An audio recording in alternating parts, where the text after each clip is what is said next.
Okay, you know we had to do it. You know we had to open today's show by talking about the Toronto Maple Leafs and their second round series against the Florida Panthers.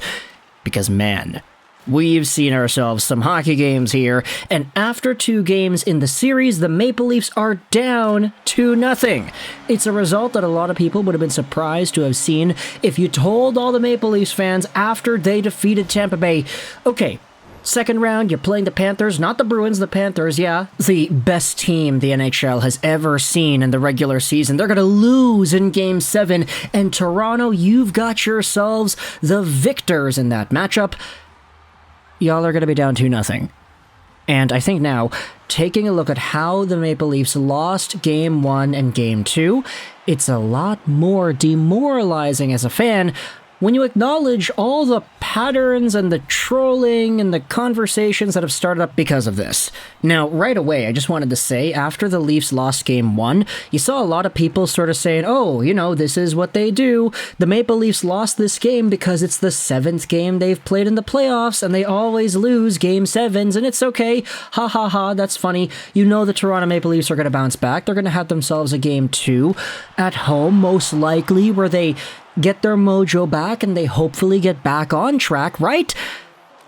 But ultimately, they lose yesterday's game 3-2. And the series is now 2-0 in the favor of the Florida Panthers. And yesterday's game for Toronto was definitely not one where you could kind of clown on them, I feel, in the ways that I think a lot of people have found themselves clowning on the Maple Leafs as a result. Mostly because the Maple Leafs didn't play the worst game in the world. In fact, in the first and third periods, they actually did play pretty alright. It's just when you take a look at what Sergei Bobrovsky was able to do, that guy, after standing on his head against the Boston Bruins, had started to stand on his head again against Toronto, and the Maple Leafs ultimately lost this game because of about a 1-minute span that occurred in the second period.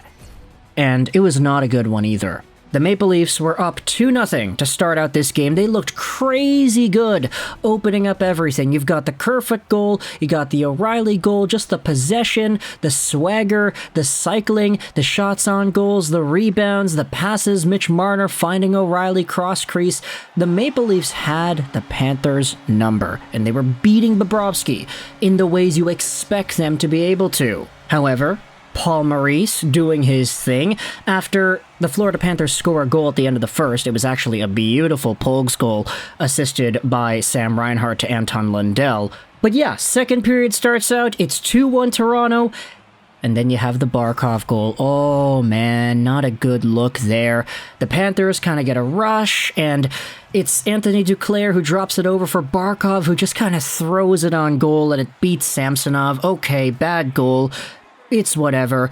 And then the very next shift, you have the Maple Leafs essentially giving Gustav Forsling the opportunity to give Florida the lead. 3-2 is the score here after Forsling gets that one, only just a few minutes into the second period, and there aren't any goals scored afterwards. You had a good showcase in the third, there were a lot of shots, high danger chances, etc., but at the end of the day, the Maple Leafs lost. And sure, if you wanted to go out there and look at the numbers, yeah, Money Puck said the Maple Leafs should have won this game. It was like, what, 60 to 30%, 60 to 40? Something crazy like that in favor of the Maple Leafs if you only look at the expected chances. And this is sort of the dichotomy. This is the duality of how playoff hockey can sometimes be played. And it's illustrated very well in this tweet by Scott Wheeler. The way she goes, it says, you could see here, in Game 1 of the Panthers-Maple Leafs series, the Leafs had a 73% chance of winning based off of the expected goals for. In Game 2, the Maple Leafs' chances were 65%.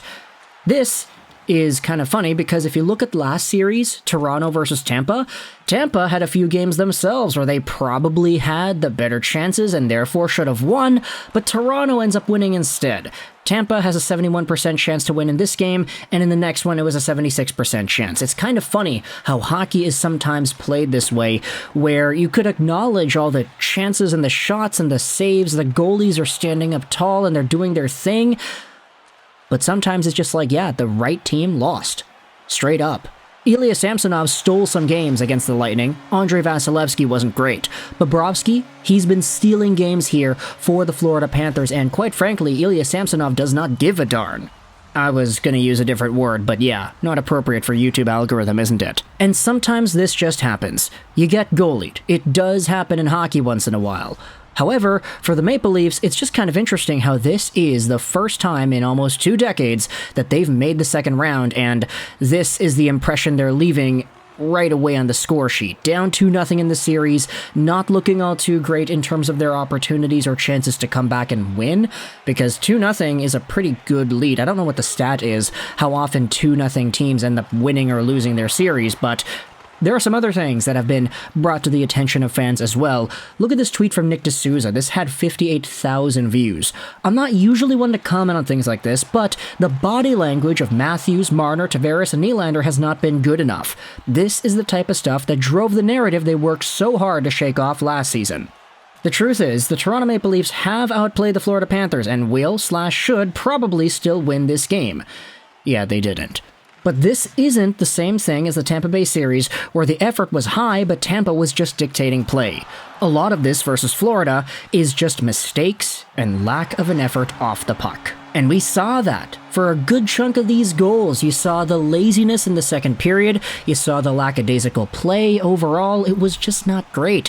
And you could totally understand why the Florida Panthers had that second period just win them the game when they were able to capitalize on the chances they had.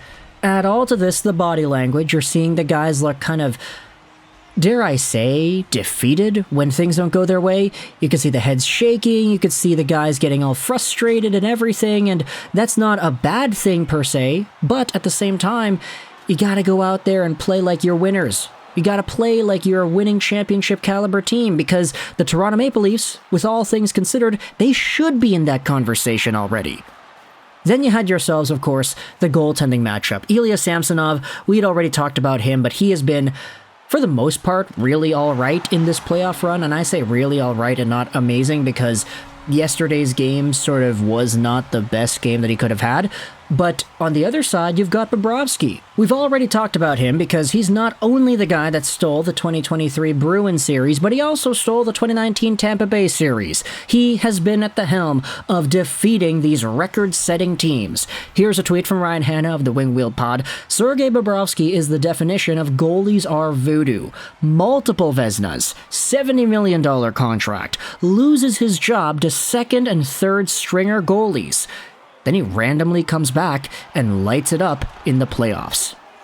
And for the Toronto Maple Leafs, I mean, must be frustrating, isn't it? To see your team sort of disappear in this kind of way in this playoff run after ever so evasively escaping that reputation and the joke of not getting past the first round in 20 years, only to get greeted with this type of a performance. Not even a performance, but just the conversion. You're not getting the conversion, you're getting the chances, you're not getting the goals, you're getting the losses instead. It's kind of demoralizing, isn't it? And I feel like when it comes to the Maple Leafs heading over into the next few games, something is really going to have to change, because the Maple Leafs going over to Florida, it's been kind of okay for them so far with all the overtime victories in Tampa, but you can't really expect going over to the away barn as being a helper for your team. So let me know your thoughts in the comment section below. For Toronto, is it time to panic? This disco run of a playoff series is going to continue further, but I want you to let me know in the comments about your feelings. The Maple Leafs, do you have high hopes for them? Do you think they're going to be victorious? Or is this playoff run only going to be a house of memories? Let me know your thoughts in the comment section below. I hope you enjoyed this video. Yeah, I'm feeling very clever right now if you couldn't already tell. And bye.